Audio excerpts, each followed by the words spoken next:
Welcome to Run the Adventure, a podcast about getting the most out of published modules for your tabletop role-playing game. I'm your host, Sid Razavi.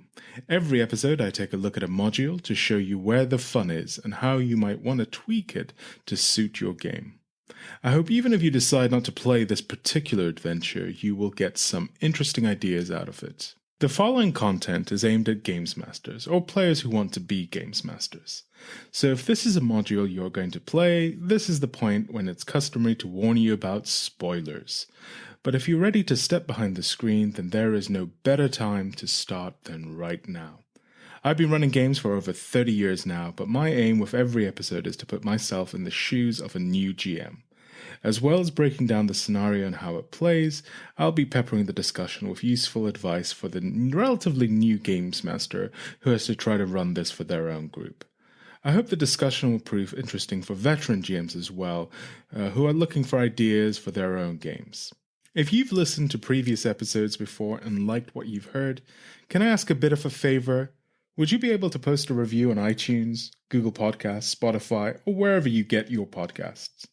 It will really help get the word out there and be a bit of encouragement as well. Also, if you can share your favorite episode so far on social media, that would be aces. Thank you. But if this is your first episode, welcome, and I hope you like what you hear. Okay, now that's out of the way, let's get to this episode's adventure. In this episode, we're going to be going into the far future of the Third Imperium with the Traveler scenario, High and Dry. This is often recommended as a good starting scenario for those getting into Mongoose Publishing's 2nd edition Traveler system. And it's easy to see why. Set in the Spinward Marches, one of the most written about regions of the Traveler universe, this somewhat linear adventure takes a new group of travelers on a mission to get their own starship. All they have to do is get to a world a little off the beaten track and pick it up. Easy, right? What could possibly go wrong? Summary of the adventure. The adventure starts in the starport of Flamorian. There, a group of travelers have a meeting with the scout services. They are offered a simple job with a very nice reward. One of the scout services' ships has been abandoned in the spaceport of Walston, a small backwater planet. If the travelers can make their way there, they can collect the ship, called the High and Dry, and under the terms of the Scouts' detached service lease, make use of it for at least a year. So, with a simple pickup mission, a mere couple of jumps away, they could have their own nicely kitted out starship. Of course, a slight snag is the ship is not fully operational at the moment, so they will need to make some repairs to it and take some parts to fix it. The repair work doesn't require much skill, as it seems fixing starships in the far future is like assembling IKEA furniture in its level of complexity. Afterwards, they will need to bring it back to Flamorian for a full refit, not least because the new computer system they will upload has deliberately been limited in its operational period to make sure they do come back. But after that, the ship is theirs to use as they please, with the only obligation being to help the scout services on the odd occasion they are needed. Assuming they accept this fairly lucrative offer, the player characters are given passage to Walston on board the Autumn Gold, a far trader heading to Elizabeth, with a couple of stops at 567-908 and Walston on the way. Chartered to take some supplies as well as the travelers, the Autumn Gold will give the players a glimpse of life on a starship with the opportunity to interact with her captain and crew.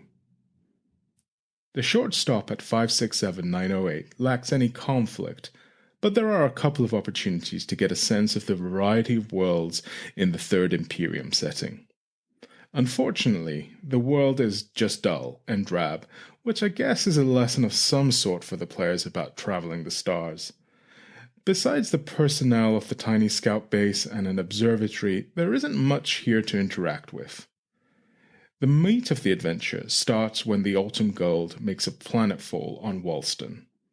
The network of small communities on the planet is run by a dictator, located in Laketown, a train ride from the starport. The travelers have to surrender their weapons while on planet, but besides a little threat from the local fauna, there isn't much of an issue with that. Unarmed, they will have to deal with the locals diplomatically, which can be a useful constraint for some player groups. Their first task will be to work out where the high and dry has gotten to, for it is clearly not in the small starport, which is empty except for the autumn gold.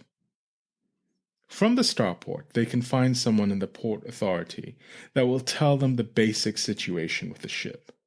The last crew were a bunch of tools that treated everyone around badly and were not much liked by the locals. When they last stopped by, they were contracted to do some job for the planetary government. They left with the ship from the starport, then returned without it and hitched a ride with a passing trader out of the system. They took their air raft with them, but they left trashed hotel rooms and nobody who was sorry to see them go. The only possible lead is the local government over in Lake Town, where asking around, the travelers will be directed to Minister Alan Greener, who, like everybody on the planet, holds multiple jobs with a portfolio covering off-world affairs, public relations, and fisheries. As a side note, this made one of my players particularly suspicious about why the fish on the planet needed public relations. I'm not sure I helped matters when I started pushing the local crab cakes at every opportunity. Minister Greener will explain that the previous crew of the ship were tasked to perform a survey of the dormant volcano Mount Salbar, but abandoned the job. He knows where the ship is, but will only hand over the information if the new crew promise to complete the job. He'll throw a few hundred credits their way as well, but otherwise the planetary government is too broke to spend more money on this. Assuming the travelers accept the deal, or at least pretend to, they will find that the previous crew abandoned the ship on top of Mount Salbar. The next portion of the adventure involves making their way to the Salbari region, which is relatively easy by train or hired land vehicle. As long as the travelers aren't hoping to get any kind of flying vehicle, they can make their way to the mountain without much trouble. There are no flying vehicles or typical sci-fi solutions to the main challenge that awaits them. Once at the mountain, they have to scale up the peak, during which they will be severely challenged by a few difficult climbing task checks and the thinning atmosphere of an already thin atmosphere world. Signs of their potential peril are evident in the form of previous climbers who died some 50 years ago. This is clearly not a hot tourist destination. Eventually overcoming the mountain, they will find a crater on top with a small lake. On an island in the lake is the starship, high and dry. The ship itself is in bad condition, having been stripped of anything the previous crew could loot before abandoning it. Luckily, the scout services have given the travelers the parts they need to make the necessary repairs to at least get it airborne. A few skill checks are required, but these won't block them from getting the ship up and running. However, before they can get to repairing the ship and conducting the survey, if they decide to do that, they have to deal with the abandoned and starving Tencher's wolf. This abandoned pet is hungry and desperate, but amenable to friendly overtures. There are also some lava tubes that they can explore on the crater if they wish. Once they have the ship's computer powered up, the tensions ratchet up pretty quickly, with tremors and other signs of an imminent eruption. The computer at first indicates this is going to happen so soon the travelers have very little hope to get away, but then it pushes the time window further out. The reason for this only becomes apparent when the travelers get the ship airborne and see the stream of lava oozing out of the side of the mountain and heading to the southwest. At this point, the planetary government will ask once again for the travelers' help. With the only ship on the planet, they alone can keep an eye on the volcano's flow. Their ship is particularly well suited to mapping and modeling the lava flow. Doing so reveals that it is heading for a small community on the coast called Barvin. There, an enterprising submariner is already arranging an evacuation to support the pack trains heading out of town. The travelers will also have the opportunity to be damned heroes by helping those left stranded in Barvin. They will be challenged to deal with the chaotic scenes as best as they can, and make sure they help as many people get to safety as possible. Once the high and dry is loaded up with refugees, the pyroclastic flow and its ensuing cloud is rapidly descending towards them. But this shouldn't pose too much of a risk to the ship. If they elect to take the refugees to safety now, they will have saved a lot of people and avoided further risk to themselves. Of course, it is at this point they receive another distress call. This is from the chauffeur of the dictator's personal anti-grav vehicle, who has made a desperate run to rescue some of her own family. If the travelers respond to the distress call immediately, against the advice of the dictator, it should be noted, they will be able to save the family, but at great risk to themselves, their ship, and the refugees already on board. Once these stragglers are on board, the ship will have a choice of trying to fly away, over, or through the pyroclastic cloud. The counterintuitive optimal move is to go straight for the cloud and rely on the ship's streamlined body to get them through. I'd be very surprised if players choose to do this. Regardless, what happens next will put the characters acting as engineer and pilot to the most severe test possible, as the ship's power will cut out. Depending on how they fare in these tests, the outcome will range from getting out of the tailspin unharmed to a more probable crash into the sea. How bad a crash will depend on how badly they failed their various skill checks, with the worst outcome meaning the ship is wrecked. Any kind of crash is likely to prove deadly to at least some of the refugees in the cargo hold. If the travelers manage to survive, regardless of how many people they saved, they will be lauded as heroes for their efforts in giving the community of Walston a fighting chance against the volcano. They can rest as esteemed guests whilst their ship is made space travel worthy, assuming that is that the high and dry is repairable after all its adventures. Adventure structure. The module is presented as part adventure and part gazetteer of the Bowman Arm, a series of star systems in the Spinward Marches where the adventure is set. As such, it is a useful resource for jumping on to future adventures. There are 5 systems in total, with 4 given short descriptions and the 5th, Walston, given a more detailed look. Although much of the material is presented in more detail elsewhere, this should serve the games master who may have to improvise due to unexpected player character movements through the region. The actual adventure starts in Flamorian, where the scene with the Scout Services agent gets the plot moving. Subsequent chapters cover the stop at 567908, the planetfall at Walston Startown, meeting the government in Central Lake, and then the environments of Mount Sabar.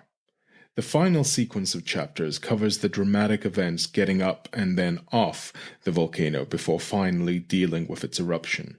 Overall, the adventure is very linear, with the players in the first half being at the mercy of the travel plans of a ship they don't control, and in the latter half led by the nose until events spiral into crisis. Although the option to get off the merry-go-round exists throughout, it does not have the same weight of appeal as going with the flow of the adventure. Still, within the linear structure, the players do have a fair bit of agency about how they handled the elements of the story.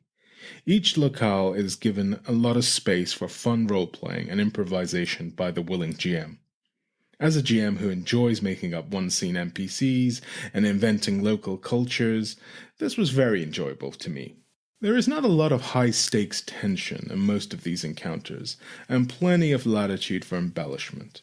Players can take their time and learn about the world, sample its people and cuisine, whilst also having some goal towards which they are motivated to head. Players do have a lot of freedom to explore the world.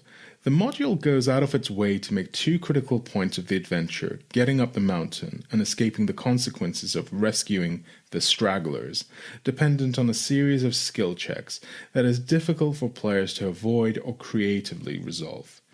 It seems to me the writers wanted these scenes to play out with dramatic risk and were somewhat constrained by a fairly limited set of game mechanisms.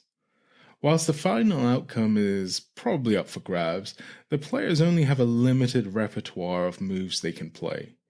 Once the players commit to the rescue, it all comes down to some engineering and a few piloting checks as to whether their choice means they get off the planet with their skins intact and a shiny new ship, or they don't. where the fun is at. The premise of the adventure is a great introduction to Traveller. Getting your own starship and learning to work together as a team to do so is at the heart of the kind of stories Traveller is really suited to tell. I think players will have a lot more affection for the ship after struggling to get it than if they had just got it as part of character creation or as a result of some bookkeeping exercise involving ship shares and mortgages. The Bowman Arms setting is also perfectly situated for adventures, being part of the most written about region of the Traveller universe. There are dozens of published adventures set in the vicinity, ranging from full published modules to amber zones, mini scenarios in the Traveller genre. As the players progress through the adventure, they have a lot of opportunities to roleplay and learn about the game and the setting. One thing some players will enjoy more than others is the scenario is pretty much free of any combat. They have to kind of go out of their way to find any reason to shoot anybody. In fact, besides the final section, the player characters are under very little risk. The GM should be able to set up the various scenes and let the players drive their exploration and interactions, defining their characters along the way. Whilst the lack of tension in these early scenes may feel quite different to other games where there is either a fantasy or horror threat, there is something very enjoyable about it. It works especially well when the players use the time traveling on board the Autumn Gold or on the backwater worlds they encounter to encourage each other's role-playing by asking questions about their characters' past and ambitions. The prospect of coming into possession of a starship can give them a lot to talk about. If the players don't think of this themselves, the GM should prompt them directly or via one of the NPCs they meet. Having an NPC ask them what they're going to do once they've got the ship is a good conversation starter. The low political stakes on Woolston and general homeliness of the place gives a strong contrast to the peril that travelers experience when the volcano erupts. What has been a genteel run through the adventure so far suddenly picks up pace. This can be dramatic and fun, although perhaps lulled into a false sense of security, players may find it a bit jarring when they have underprepared for the circumstances on the mountain itself. One advice I can give in retrospect is to prepare the players for a tougher ordeal than a Sunday walk when going up Mount Sabar. I suspect most seasoned players expect the job to be harder than it first appears, and once they know where the ship is located, they will expect the inactive volcano to turn out to be very active. So the adventure does a good job of messing with their expectations. There are enough twists and turns that players will enjoy the ride, even if on reflection it may all seem quite inevitable. What doesn't work? One aspect of the scenario I haven't mentioned so far is the potential racial tensions in Woolston. The population of Woolston are majority Vargr, the sapient species uplifted from Earth canines, but the dominant people are humans. The Vargr have limited opportunities on the planet, taking mostly the more menial jobs and having no positions of serious authority. The context of racism here is noted early on in the module, but with a caveat that it is to be underplayed. The Vargr are not particularly mistreated or abused. The humans look down on the Vargr and do not mix with them socially or admit them into their government, but they are not evil slavers by any means. In many ways, this echoes perhaps a genteel sort of racism we might expect in so-called civilized places, where there is a racially designated underclass. Whilst I introduced this element into my own running of the adventure, I was a bit skeptical about the motive for writing this aspect into the narrative. There aren't a whole lot of interaction points around it. There are some questions raised during the evacuation of Barvin, for example, and in regard to the Vargr chauffeur of the Woolston 1 anti-grav ship as she tries to rescue her family. But overall, there is no overt mistreatment of the Vargr, and the players are not particularly pushed to engage with the racist context. Even when one of the player characters was an off-worlder Vargr, something that is encouraged by the module to increase the chance perhaps of such meaningful engagement, it all felt a bit of a nothing burger, Perhaps it is because the Wollstonvarga themselves are content and passive. Player characters who are not typically on a mission to bring social justice in a traveler game sidestep the whole thing entirely. I found this element quite troubling. I was left scratching my head about what the intent of the module writer was here. Did they want elements of social injustice to feature in the story? If so, why did they go out of their way to make sure it doesn't worry the travelers too much? Did they have such ambitions and then toned it down, worrying that some players would just be turned off by any hint of social justice thinking in their gaming? I worry this may have been the feedback they got. It seems a little forced in any case. The alternative worry may be they just wanted to present a perfectly happy world where there is completely content underclass and that this is okay. That perhaps some races are just happy being an underclass and letting the master race run things. I have no reason to think this is the intended subtext, but the whole thing with the Vargar left me scratching my head and feeling kinda uncomfortable. Make it your own. I will have to say that the way the adventure is written and laid out is readable, but doesn't make it easy to run. Section headings range from straightforward location names through whimsical metaphors to single words that don't make immediate sense. It makes working out how to trace the actions of the players in play quite difficult. Underneath an odd sort of heading, there are long blocks of text which bury the relevant details. Very little is bolded or indented or called out in a way helpful for quickly finding what you need at the table. There are other problems with the way the module is presented. What few named NPCs there are not clearly demarcated in the text. Their names are never bolded or stand out in any way. They often receive little description. They are far from rounded characters you know what to do with. The same goes with the place descriptions. Whilst you will find a few labeled maps in the module, there are no corresponding keyed descriptions. You will need to parse the text to find descriptions of locations. Some of the maps are fit to be shared with the players, which is at least something. The gravest sin of the module's writing is it is not often clear what interaction points there are. Sometimes these are buried in descriptions which on the whole play up the dullness rather than the exotic. Sometimes there simply is nothing to do. It is an odd choice for an adventure module to spend so much time describing boring locations that the module writers want the player characters to be bored by. In order to run this, I ended up rewriting the material into index cards and decision flow diagrams, picking out the important elements from the text. I made sure each location and NPC had an easy reference of names, short descriptions, and interaction points. You will need to prepare a list of names or more detailed sketches of NPCs to bring this world alive because there are more words dedicated to the brownness of rocks than people player characters may interact with. I exaggerate, but not by much. The final few chapters benefit greatly from drawing up a flow diagram with notes on which checks are required when. Be clear about the consequences of failure and success in your diagrams. You will also probably find it useful to have a tracker to see what the state of the travelers are when it comes to climbing the mountain, and what the state of the ship is when it is trying to deal with the eruption. A simple success-failure tracker in the final sequence of engineering and piloting checks with outcomes noted alongside the tracker was really helpful to me in that final action scene. The fact is that the module as written requires a fair bit of work to prepare for. This is an opportunity as well as a curse. Personally, I used it as a structure to improvise a role-playing heavy story that was driven by what I saw my players enjoy at my virtual table. When they were enjoying social interactions, I used my list of prepared NPC names and just winged it. When they wanted to explore the crater, I let them have fun following the lava tubes and wondering where that wolf went. That is good preparation for longer traveler campaigns, where players have a lot more freedom to go where they want and pick up the jobs that interest them. As you cannot prepare for every eventuality, setting up the tools to improvise effectively is a better skill to develop than writing tight scenarios that have over-detailed places or plots.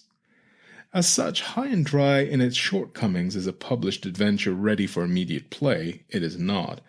It at least points to a far more effective medium for traveler scenarios, those short amber zones that can be slotted into different locations as your players explore the vastness of the Third Imperium. How it played. As a change of pace to the way I normally do these episodes, I got a chance to speak to two of my players about this adventure to get their perspective on how it played out. This is going to be our first interview around a scenario that I've run. I've invited Derron and Andrew, who played the Traveller scenario High and Dry with me, to get their perspective on it, to see how it played for them. Welcome, Andrew. Welcome, Derron. Hi. It's good to be here. Yeah, very happy to be here. So we got some questions we can run through to see what you thought of the scenario itself. So the first one is, what were the highlights of the adventure for you? I mean, what worked well, do you think? Well, I think my major highlight was the sequence after the volcano exploded, and just running from that, and you kind of played it out like, we're sent to go blow up this volcano, and that can't erupt at any time, right? This isn't a trope or anything. So we go to this volcano and we set up these explosive charges, and at first, like, you were like, oh yeah, it's going to erupt now in 2 weeks or something like that. And I was like, oh wait, are they going to like subvert this trope? Is this like, are all of my expectations dashed? And then you went on to, it is actually happening. And I think just the whole sequence of the tension build up and all that was really the highlight for me. I suppose the second half of it was very kind of high octane, a lot of things happening kind of consecutively, which was nice. But I liked the gradual kind of the first section of it where we first arrive, and it's that gradually kind of knowing a bit more about the planet and finding out about the old crew, and just gradually kind of getting this feel that they're not nice people. I don't know. It kind of it's not. It becomes more about just like we're not just sent there to recover the ship. It's like these people who had it before were a really nasty piece of work type thing. And I like it when like it's not just the character that feels it, but the players too. Just shows how kind of the powerful the story can be kind of in that respect. But yeah, I kind of like the build up to it as well. Probably a little bit more so than the action, but I think it's because my character was pretty like weak for most of the action. So. Yeah, you had a rough time. Your character had a rough time with it. I think the altitude sickness hit you pretty hard every time, and then you passed out at one point, right? I think right in the crater. Yeah. I think he was unconscious for like half the quest. That's it. And then do you know what's really funny is the fact that like the character was like that strength kindy build. Obviously, I know it's a bit different for Traveller, isn't it? But like he's meant to be like a tough guy, And I thought out of the group, he would be the one to kind of be okay going up, doing like a mountain hike, because he spent loads of time in the army, and he was like the first one to drop off. And it was like, right, okay. Yeah, it was quite funny. I think at one point, Andrew's character didn't have a breather mask for rebreather, and you had to go and get that. I thought, okay, that's fine.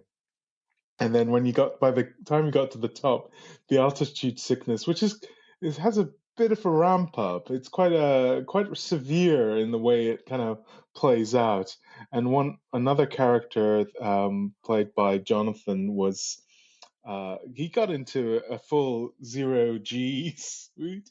Like he put on a black suit because he was like, "I'm done with this." And he had the weakest build.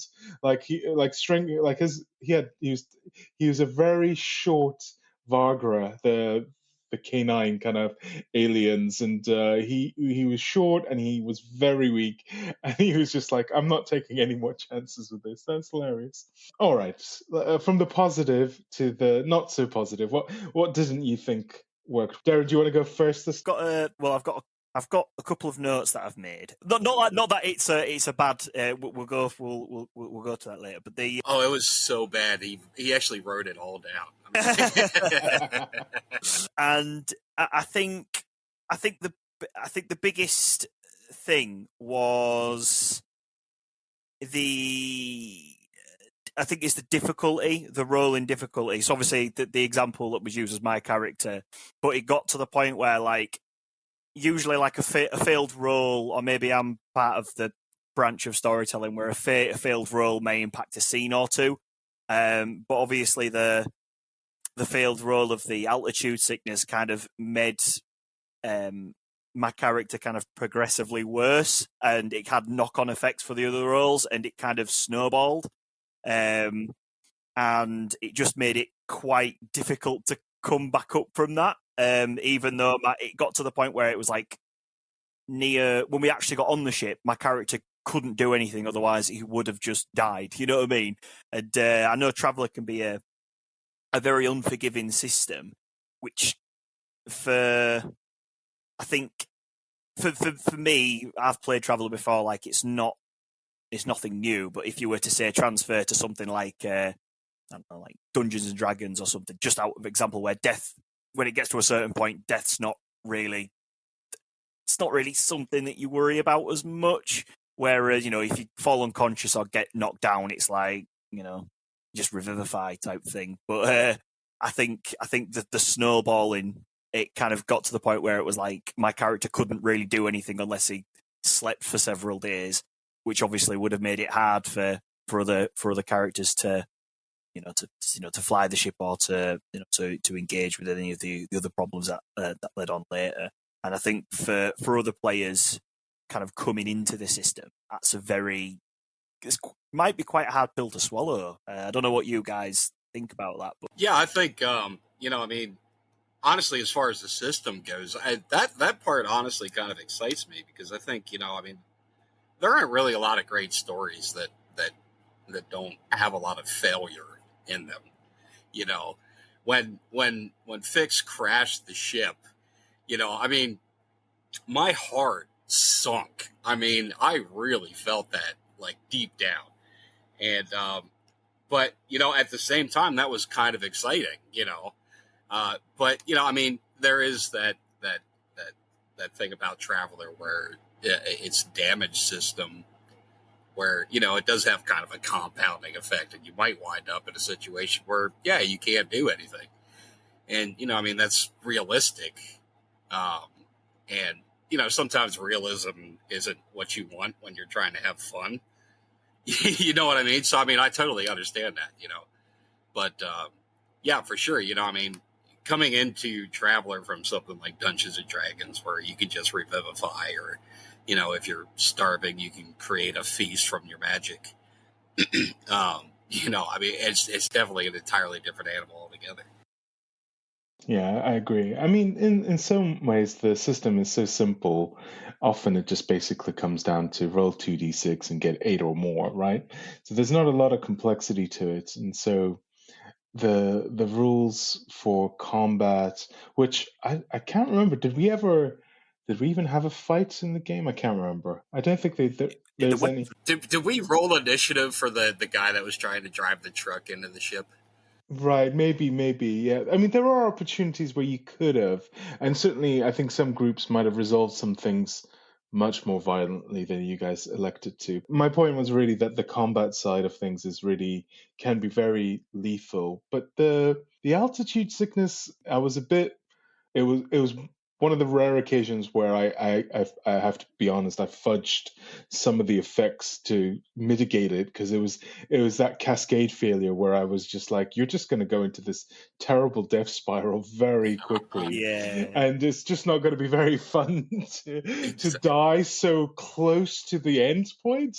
When Fix was piloting the spaceship and it was likely to kind of crash or whatever. That was fun. I felt like you were doing something, but the altitude sickness.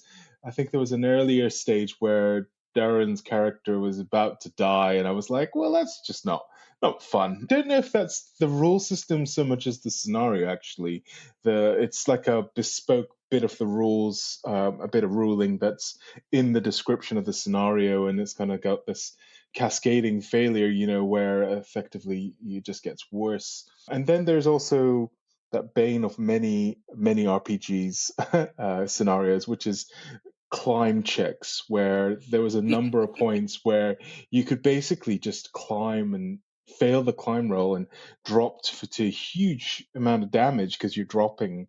And I cut that down quite a bit from the written scenario. Clearly, if you make 4 or 5 people roll enough times, and no one's spending points on particularly being great climbers or anything like that, they're going to fall and kill themselves. And it's like, well, that's I guess that's one way to end the story for a character. It just doesn't seem that interesting.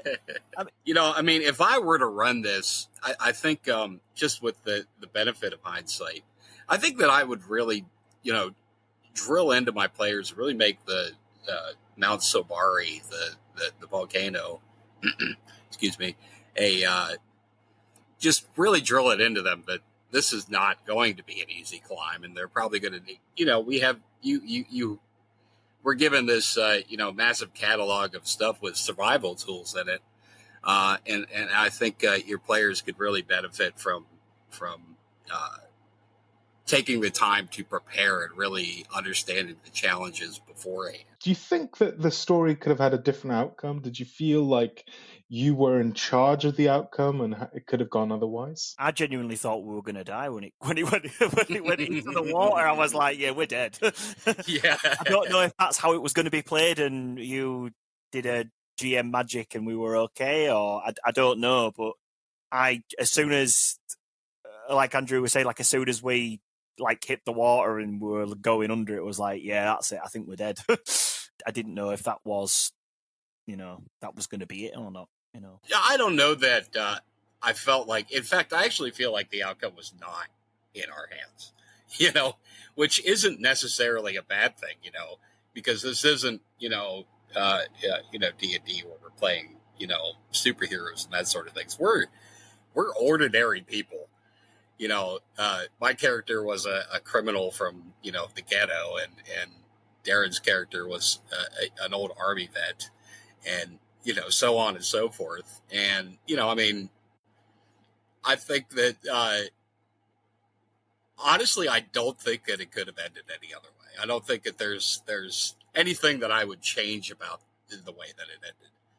Yeah, I remember you gave us the choice gave Fix the choice of fly into the pyroclastic flow, fly directly away from it, or fly straight up. And I thought I had a perfect logical plan. We'll just fly above it, then we can communicate with everybody. We'll be out of the storm. And then, as you said, oh yeah, the engines are starting to fail. I'm like, oh crap, I've made a terrible mistake. How did you guys think this did as an introduction to Traveller itself? I think it's good. I know I've picked on it earlier, but I do think it's a really good intro into Traveller. And the reason for that is, I think, as much as it can sometimes seem a little bit railroady, but I think any scenario module kind of falls into that. I think it's a really good kind of introduction to the system and relying on things that aren't combat related. I think a lot of RPGs, and again, I don't want to pick. I'm going to pick on Dungeons and Dragons. It's very much like solve your problem through stabbing something. Not all the time, but usually that is the case. Whereas I think that as soon as you arrive on this planet, it's like, yeah, all your weapons are handed over, and you're like, okay, and then it's like, all right, cool. We're in a sci-fi world, so I'm going to rely on technology to get me up the mountain. Oh yeah, there's not much in terms of aircraft that can get you up there. Not much of technology that'll help you when you get there, and you're like, all right, okay. And I think it does get players a little to maybe think, it encourages them to think outside the box and Another good thing is the reward of the ship itself. And I know, obviously, there's caveats. There's a lot of caveats. But it's not just like they've bought a ship because imagine, like, as a player or a group of players, and you finally you say you're building a ship or whatever, and you look at the mortgage and how much you've got to pay for it, and you're like, oh my, much like real life when you when you buy a house, you think, oh my god, how long am I going to be paying this off for? But I think it's almost like a good way to bring ships into it, as opposed to, and like the players have got to work to get it, and boy do they have to work. And it almost tricks players into a false sense of security. Oh, we just need to pick up this ship from this planet. Oh, brilliant. We can do that, no problem. But obviously there's loads of, interesting things that happen on the way. So overall, I think it is a really good intro into the system. Also a really good intro to, like, getting a ship rather than, just going through all the maths of ship shares and the such. I think going into a longer campaign, it'll be quite a good springboard. Yeah, absolutely. Yeah, having to actually fight and work for the ship, I think, is really going to help your players to get attached to the ship, as in just like, just buying something right off the market, that sort of thing. But I definitely do think that it's definitely a great introduction for Traveler, and like Derron said, definitely a springboard for a longer campaign. I think there's some things that weren't sampled in it, like ship combat or just combat in general. So, if you're going into it expecting that, you might have to do some tweaking. But, I think overall, definitely it was a great introduction to Traveler. This was my first Traveler game ever. So, it was honestly a perfect introduction. And I think, Andrew, you've already touched on this, but I'll ask the question anyway and give Derron a chance as well and if you've got any other thoughts on it, what would you add or change about the adventure if you were to run it yourself? I would probably have maybe a little bit more options of how you could go about it. I would make it very hard to get still, so it wouldn't just be the fact that people could rely on X, Y, and Z to get up the mountain or to see this particular person or what have you. That would be the only thing. And I think going into what Andy's just said about the ship kind of combat, I suppose if you were really going to go introduce the system, you'd maybe have something like that afterwards. But I think overall it is a good intro. Like, that's the only thing I would maybe add. And even then I would make it, there would be a couple of options, but they would be very hard to get. Yeah, I think if I were to change anything, the process of actually getting to Walston in the first place, and maybe it was just a little bit of our sort of jitters getting to know each other still, but we didn't. I feel like the trip from Flammarion to Walston really deserved a good bit more role play, and how do I want to phrase this? I think you get to that numbers system. It was like 867 or something like that, and you arrive on this planet to just drop some things off and refuel and that sort of thing. And I just think that it could have benefited from some more objectives, maybe, or something. You know what I'm trying to say? A side quest or something, like something to do on that planet. Yeah, it was a bit of a nothing town, right? And I don't know that it's necessarily like a thing that I would change, but the previous crew of the ship, you described how they were just like throwing trash out all on the ground, and everybody thought they were jerks and everything. And I'm sitting here thinking, like, are they sick? Was there some sort of cause for this? And then I watched Sorkowski's review of it, and it just turns out that they were just jerks, right? But I think that there's a lot of opportunity there once you have the ship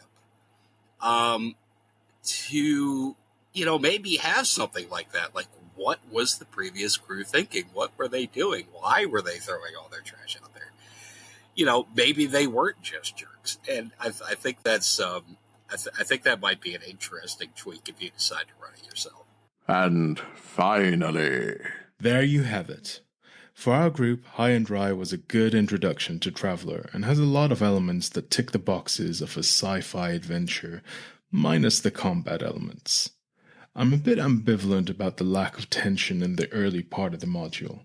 I think it opened up a lot of space for role-playing amongst my group, but I can equally make the case that you should introduce more conflict and tension on the way to Wollston. The setting of Wollston generally worked well, with the exception of my mixed feelings towards the Vargar situation there. The final set pieces going up the mountain and rescuing the refugees were dramatic and memorable, even if the mechanisms that undergird them seemed a little contrived and limited. All in all, though, the adventure did what it was meant to. It was a fun foray into the Traveller universe.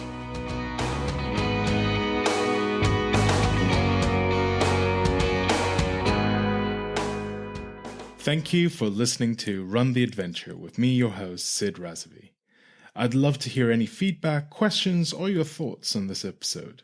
You can reach me on email, gm@runtheadventure.com, or find me on Twitter at RTA_podcast. If you liked what you heard, please do consider leaving a rating or review on iTunes, Spotify, Google Podcast, or wherever you found this pod. Even better, please share the pod with your friends and on social media.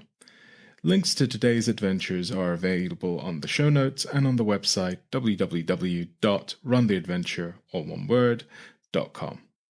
Until the next episode, may your adventure run fantastic.